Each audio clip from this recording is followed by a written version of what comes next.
O que eu pensei para hoje? Então vamos começar com relação dos sofistas. Eu queria só fazer uma introdução aqui, porque o Bruno falou uma coisa muito importante que a gente tem contato, eu estava lendo uns textos aqui antes de começar a live, e isso é muito comum, né? Nós já temos um preconceito a respeito dos sofistas que se relaciona muito. Oi, Carlos, um monte de gente aí. Que se relaciona muito aos escritos de Platão, porque a maioria dos materiais dos sofistas, eles deixaram muito pouca coisa escrita, né? O Protágoras, por exemplo, pelo que eu sei, não deixou nada, né? Então, é só pontos, assim, de pessoas que falam sobre ele, né? E boa parte das coisas que a gente sabe foram pessoas que eram críticas deles, que falaram a respeito deles, né?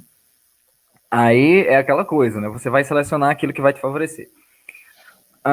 E uma coisa importante que eu queria trazer hoje, que essa autora que eu estava lendo hoje, ela é muito boa, ela trata da importância da gente estudar os sofistas pela proposição deles mesmo, filosófica deles, pelo pensamento filosófico que eles tinham, nos livrando desses preconceitos de professores de retórica que estavam ligados no dinheiro da galera rica, que queriam ensinar o pessoal a se dar bem, manipulando discurso público, esse tipo de coisa, né? E isso aqui é só uma introdução para passar para o Bruno depois, tá, gente? Eu não vou fazer aquele. Eu vejo eu vejo umas lives aí, eu fico assim, não vou ser mal educado a esse ponto de falar mais do que o convidado no começo, porque isso é horrível. Mas é só uma introdução mesmo. E aí, essa é a professora Helena, deixa eu me ver aqui o nome dela.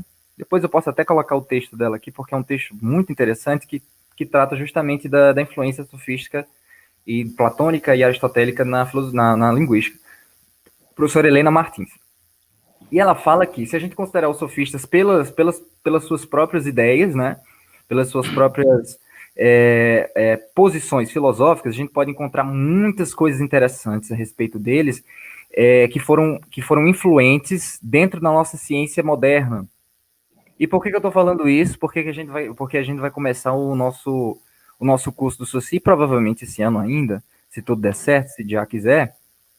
E o nosso curso do Soci, o que eu vou falar? O Soci, por que ele foi tão importante? Por que ele foi tão diferente?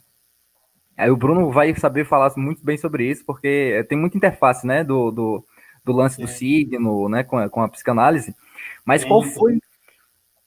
qual foi a grande cisão do Soci com a tradição ocidental inteira, que era platônica? É desvincular a realidade do estudo da língua. Isso é muito estranho, né, pra gente. É muito estranho isso pra gente, porque o que ele vai fazer? Isso é até meio doido a gente pensar uma coisa dessa, mas o que ele faz, né? Ele vai pensar, vamos pensar na dimensão do signo, o significado e o significante. Normalmente as pessoas diziam assim, o significante é o som, a imagem acústica, né, que a gente fala, e o significado é a coisa no mundo. Não, não, não, não, não, não, não, não, não. Significado não é a coisa no mundo. Significado não é a coisa no mundo. O objeto do mundo não faz parte da linguagem para o Soci. Não faz. Isso é uma coisa muito difícil para todo mundo que entra na graduação e vai estudar linguística pela primeira vez. Porque normalmente a gente tende a dizer assim, a realidade está ligada à linguagem, a linguagem está ligada na realidade. Isso é muito platônico. Isso é influência platônica Sim. até. Por isso que eu digo assim, é senso comum, não entendam isso como ofensa, gente. Isso é herança grega mesmo. E o Soci desvincula isso. Ó. Parem de tentar ligar a realidade à linguagem. Eu estou falando aqui de um objeto psíquico, é um fenômeno psíquico, e o significado da palavra é um conceito. É um conceito. Ele pode ter ou não ligação com a coisa no mundo, só que isso não é um objeto da linguística estudar. E isso é muito sofista. É muito sofista. Então, assim, tem muita coisa valorosa, cara, que a gente herdou desses caras. E eu queria abrir com isso, porque, pô, assim, o pai da linguística moderna começa com essa afronta a Platão, né? E o que esperar depois? Mas, enfim, vamos lá. Eu vou deixar agora passar a bola pro Bruno, para ele falar das coisas que ele acha sobre esse tema aí, a gente vai conversando. E salve todo mundo que começou a ver aí. Muito obrigado, Mike, Carlos, não sei quem é esse, Varp. Eu acho que eu sei quem é, mas eu não sei. Diego, Bom, Mike, todo mundo. bom, quem eram esses caras? Pô, esses caras, eles eram professores de retórica, professores em geral, professores particulares, isso é interessante, né? O Platão vai dizer que eles eram caçadores de jovens ricos, né? Que queriam posições de destaque na política de Atenas, né? Então, temos nomes como Protágoras, como Gorgias. O Gorgias é muito interessante, ele vai ser bastante, vai estudar bastante essa coisa da palavra com a realidade, né? Você estava falando do significado significante, né? O Lacan, que é psicanalista, vai falar muito do significante, né? Ele vai dizer que, olha, o significante é mais importante que o significado. É a primazia do significante e não do. Mas ele vai dar um nome, ele vai dar uma conceituação diferente dentro da clínica e tudo mais. E esses caras eram os professores particulares, eles ensinavam retórica, eles faziam leis, participavam dos debates, ganhavam debates, tinha alguns que eram especialistas em apenas ganhar debate, né? Então vai lá, defende para mim essa causa, o cara ia lá e defendia a causa e ganhava porque o cara era bom de retórica. O Gorgias, por exemplo, era conhecido porque ele era um bom orador e ele desafiava o pessoal dizendo assim, ó, fala comigo sobre qualquer coisa, né? Me pergunta sobre qualquer coisa que eu mesmo, não sabendo o que é, eu vou falar sobre.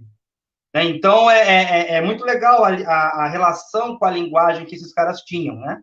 O Protágoras, por exemplo, ele até, se você parar para pensar, ele vai ser hoje considerado o pai do relativismo, né? Porque ele fala assim, olha, o homem é a medida de todas as coisas, né? Enquanto são e enquanto não são. Quem diz é o homem. Então, não é nada além disso, né? Então, isso tem muito a ver com a política. Então, bom, vamos lá. O que, que vai ser? Se hoje eu quero que seja alguma coisa, vai ser. Se amanhã eu quero que essa coisa deixe de ser, vai deixar de ser. Se eu quero que volte a ser, volte a ser. Aí você imagina o Platão olhando tudo isso e percebendo que, meu, a nossa cidade está virando um caos, porque a gente entrou numa guerra, a gente perdeu uma guerra, a gente não sabe por quê, o que, que aconteceu de errado, o que, que deu, qual foi o chabu. E aí existe uma característica dos sofistas que é muito interessante, que eles são os estrangeiros. Eles não são os residentes de Atenas, né? Então eles são itinerários, né? Eles vão para lá e para cá, eles viajam para lá e para cá nas cidades. Aí talvez até por isso que eles vão percebendo que, olha, tem coisas que são convenções, né? A grande maioria das coisas são convenções, então a gente não tem como ficar nessa de buscar o fiel da balança, uma espécie de gabarito, né? No banquete, por exemplo, você tem vários tipos de amor. Né? O Pausanias, que a gente poderia considerar como sendo sofista, ele vai dizer assim, olha, o amor é o que a cidade permitir que seja. É uma convenção social.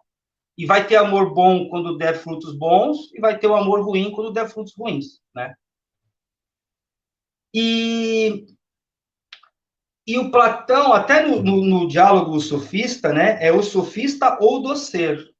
O Platão está tentando fazer uma diferenciação entre o filósofo e o sofista e o político. Aí no político ele não vai entrar nesse texto, vai entrar em outro texto, mas ele vai fazer essa distinção entre o ser e o não ser.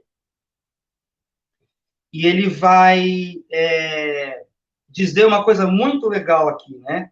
Na voz do estrangeiro, né? Curiosamente, ele coloca aí o personagem estrangeiro.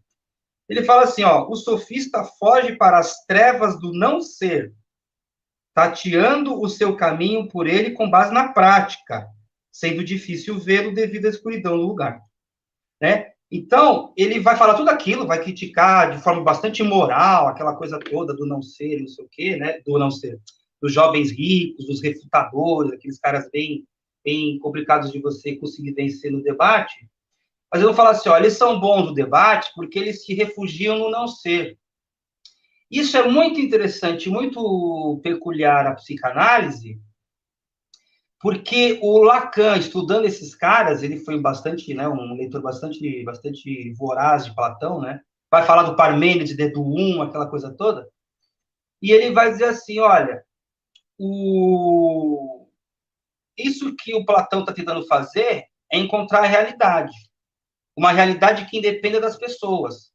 Então, o amor não pode ser o que você acha, o que eu acho, o que as pessoas convencionam que seja. O amor tem que ser o amor. A raiva tem que ser a raiva, a coragem, etc, etc, etc. Protágoras, por exemplo, no diálogo Protágoras mesmo, né, ou sofista, vai falar assim, olha, eu ensino o cara a ser bom na cidade, eu ensino a virtude. A virtude é ensinável. Aí ele vai dar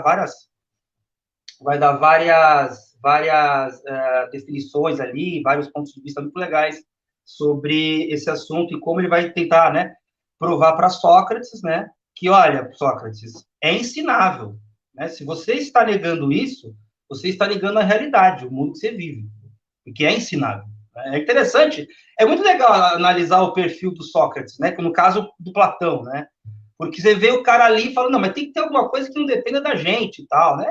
Tem a sua validade, porque senão vira um caos. Mas o mundo real é diverso disso, dessa proposta.